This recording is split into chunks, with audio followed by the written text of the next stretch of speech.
For centuries, black magic has lingered on the fringes of human understanding, half fear, half fascination. It's the stuff of curses, hexes, and secret rituals woven into our folklore, history, and late-night internet rabbit holes. We've all heard the stories: the ancient witch who cursed a whole village, the vengeful sorcerer who hexed their enemies into misfortune, the ritualistic chants echoing through dark forests. But what if it's more than just spooky campfire tales and ancient superstition? What if black magic is something real, something deeper, darker, and far more powerful than we've been led to believe? The idea of bending fate with a flick of the wrist or controlling someone's mind with a whispered word is enough to get anyone's attention, but could there be a darker, more methodical side to it all? After all, magic, black or otherwise, has always been about power, control, and manipulation. So, what happens when that power is used with malice? Could it be that black magic is less about pointy hats and more about a real, almost scientific approach to tapping into energies we've long forgotten or intentionally ignored? Let's take a step deeper into this world and explore black magic for what it truly is, not as a myth or a joke, but as a complex, layered practice. After all, every cult leader, every secret society, and every notorious historical figure obsessed with power has had one thing in common: they all seem to understand something about manipulating unseen forces. Could black magic be a key to unlocking that very same knowledge? Or is it just another warning to stay away from things we don't quite understand? To understand black magic, we first need to step back, way back. Thousands of years ago, in ancient Egypt, priests practiced Heka, a form of ritual magic believed to control the gods themselves. These priests weren't just spiritual guides, they were the kingdom's magical tech support. From ensuring safe passage to the afterlife to cursing your neighbor's diseased fig trees, magic was considered to be serious business. Magic wasn't unique to Egypt. Many ancient civilizations dabbled in the mystical arts, and they didn't exactly have the same laissez-faire approach to sorcery that we might imagine today. Take Mesopotamia, for example. The Code of Hammurabi, one of the oldest and most well-preserved legal documents in history, was packed with laws that dealt directly with magic and the supernatural. It was clear that sorcery wasn't something to be taken lightly, and accusations of casting spells or hexing someone could land you in a whole heap of trouble. For instance, if you accused someone of using magic to say, "curse your goats," you had to present solid proof. Otherwise, you'd find yourself in hot water, quite literally. In an infamous practice known as trial by water, the accused would be thrown into a river to prove their innocence. The logic behind it was simple: if you sank, you were guilty. If you floated, well, you were still guilty, but now you were also considered a witch. Either way, it didn't bode well for you. The trial was less about justice and more about ensuring that the accused didn't survive to spread their magical ways, or complain about the process. Magic, in ancient Mesopotamia, was seen as a dangerous, unpredictable force, and the laws reflected that fear. People didn't just believe in magic, they feared it, and a simple accusation could turn your life upside down. So while today we might laugh off some of these ancient superstitions, back then, they were deadly serious. But what exactly defines black magic? What's the difference between that and light magic? It all comes down to intent. Magic, in general, is about harnessing unseen forces to affect reality, like trying to convince the universe to give you a raise. But black magic crosses the line when those forces are used for selfish gain, manipulation, or harm. In other words, it's not the spell that makes the magic dark, it's what you're trying to get out of it. Consider this: a ritual performed to protect someone from harm could be seen as light or white magic. But the same ritual, performed with the intent to control that person's actions or emotions, definitely veers into much darker territory. The temptation to use magic for a quick fix is very real, kind of like cheating on a test, except with more goat sacrifices. In folk traditions around the world, this distinction between good and bad magic isn't always as simple as some might assume. In some cultures, casting a curse to protect your family from a dangerous enemy wasn't seen as evil, it was seen as survival. But regardless of intent, the line between protection and harm often gets blurry, and that's where things can get dicey.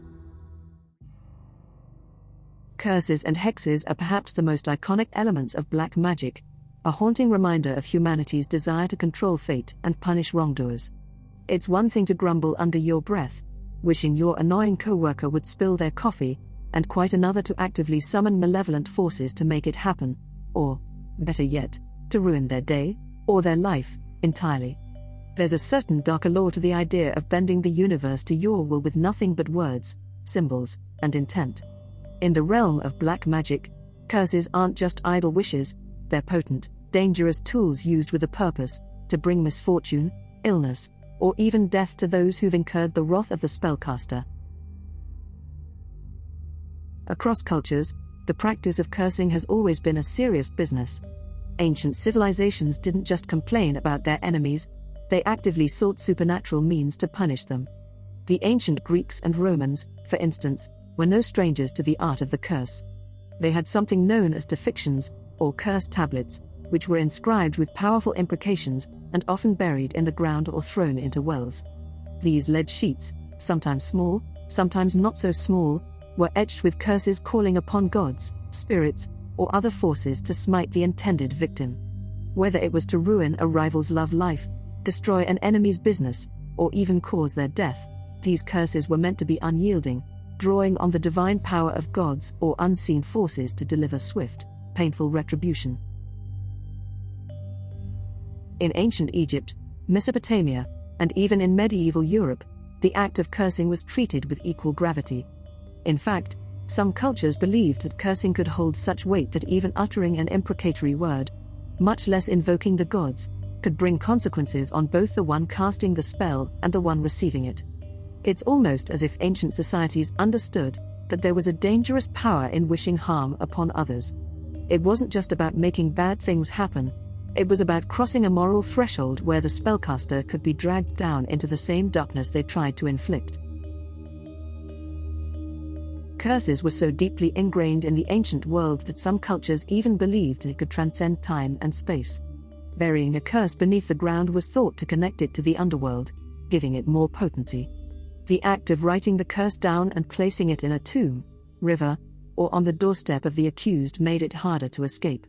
In some cases, even after death, a curse could supposedly haunt the victim's soul, proof that in the ancient mind, vengeance was meant to be eternal. Forget karma. This was the ancient world's version of a cosmic credit score, and it wasn't something you wanted to mess with. In medieval Europe, things got even more intense. If your crops failed or your cow stopped giving milk, it was all too easy to point fingers at that one weird neighbor who talked to their cats. Soon, everyone was accused of being in league with the devil. Neighbor borrowed a cup of sugar, probably to complete her potion. Your kids suddenly got a cold? Obviously a hex. The paranoia surrounding black magic reached a fever pitch during the infamous witch hunts of Europe and colonial America, a period where fear, superstition, and a desperate need for someone to blame converged in a terrifyingly destructive way. The hunts were fueled by a mixture of religious fervor, social instability, and the relentless desire to root out any perceived threat to the established order. And when we say flimsy evidence, we're not exaggerating. In many cases, the mere presence of an unusual birthmark or a scar was enough to seal someone's fate. A mark on the skin, often interpreted as a devil's mark, was thought to be a sign of the witch's pact with the devil. In fact, the witch hunts saw many accused women, and sometimes men, subjected to torture to extract confessions, with the torture itself often leading to false confessions. But perhaps even more absurdly, owning a black cat could be enough to earn someone a death sentence. Why? Well, the black cat had long been associated with witches, seen as their familiar, a spirit animal that aided them in their dark magic. Apparently, having one in your household was suspicious enough to make you guilty by association. At the height of the witch hunts, the fear of black magic was so pervasive that whole communities were swept up in a frenzy of accusation, trial, and execution. Villagers turned on their neighbors, and suspicion spread like wildfire. Often, it wasn't the guilty who were targeted, it was the outsiders, the ones who were easiest to isolate and demonize. Widows, old women, people with mental illnesses, or those who simply didn't conform to the norms of the time found themselves accused and condemned based on little more than paranoia and mob mentality. It was a perfect storm of superstition, fear, and social control, where being different, anything from having an independent spirit to owning an unusual pet, could get you labeled as a witch, and that label could be a death sentence. In a world where disease, famine, and personal misfortune were often out of one's control, blaming black magic made it seem like there was a tangible enemy, something people could fight against, even if that meant condemning innocent people. Ironically, the witch hunts themselves were a form of magic, less about casting spells, and more about the magic of fear, rumor, and scapegoating, which could devastate lives and communities. By the late 19th century, a revival of interest in the occult brought black magic back into the public eye, though this time, with a twist of Victorian drama.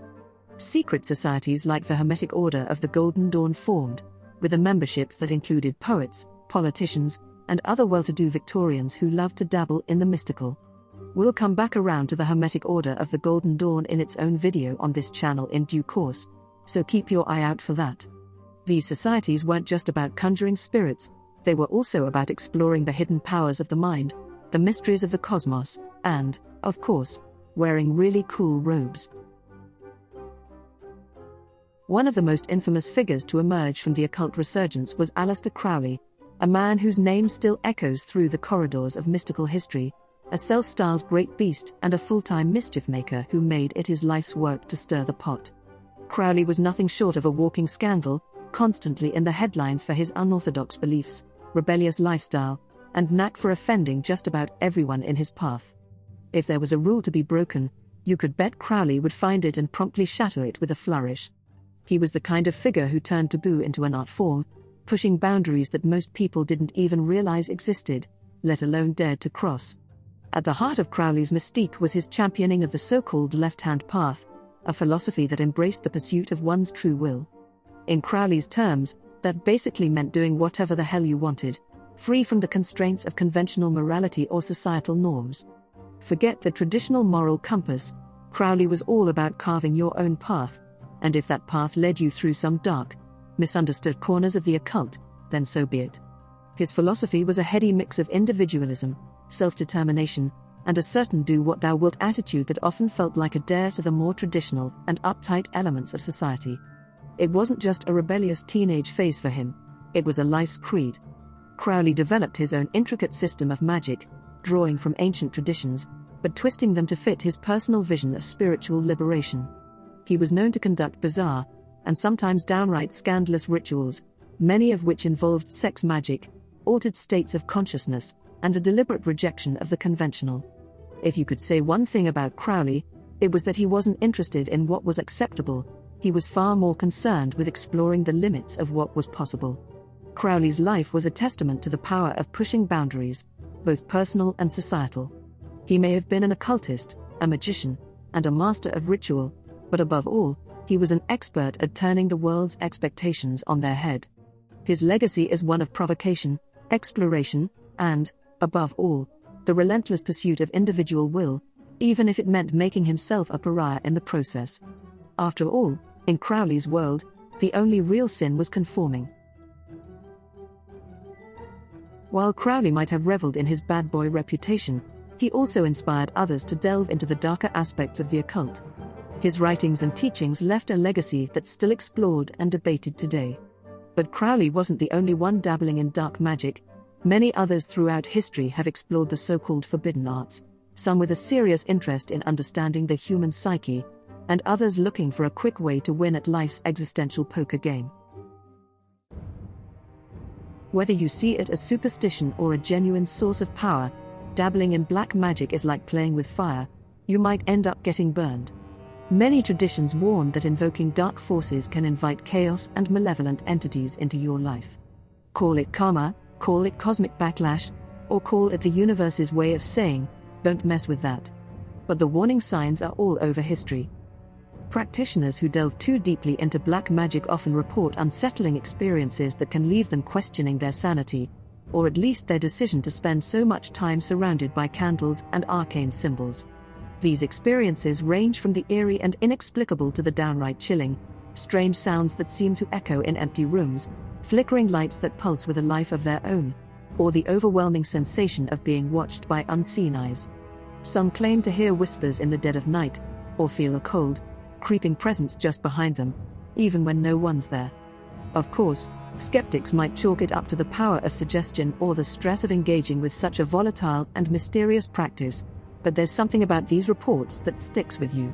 Maybe it's all in their heads, maybe it's just the mind playing tricks in the dark, or maybe, just maybe, it's the lingering effects of dabbling in forces that were never meant to be understood.